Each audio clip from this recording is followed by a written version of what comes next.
Welcome to our channel. Today we how to save on software subscriptions with Microsoft step by step clearly. Start by analyzing your current software subscriptions.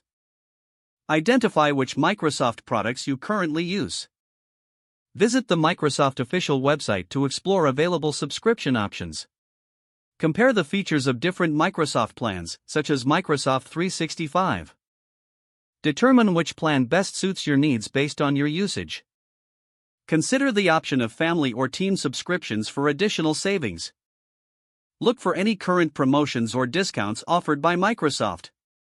If you are a student or educator, check for exclusive educational offers. Evaluate the benefits of the Microsoft Business Plan if you're running a small business. Gather any necessary organizational details if opting for a business subscription. Sign up for a free trial if available to test the software before committing. Fill out the required personal and payment information. Review the subscription details to ensure everything is correct. Complete your purchase and confirm your subscription.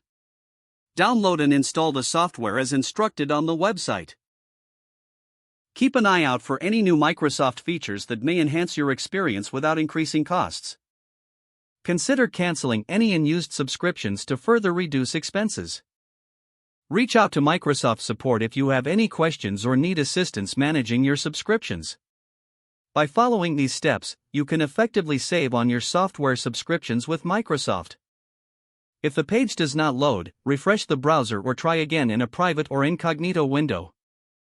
Make sure you are using the correct email address, then retype it carefully to avoid small typos. If your password is not accepted, use the reset option and create a new strong password you can remember. Check your spam folder for verification or security emails, then complete any requested confirmation steps. Enable two-factor authentication if available to improve account security and reduce unauthorized access risk. After signing in, review your profile details so your contact information and settings are accurate and current. If you see an error message, note it down and try again after restarting your device and internet connection. Log out when you finish, especially on shared devices, to keep your account and payment information secure. If the page does not load, refresh the browser or try again in a private or incognito window. Don't forget to like this video and subscribe to our channel for more step-by-step tech guides.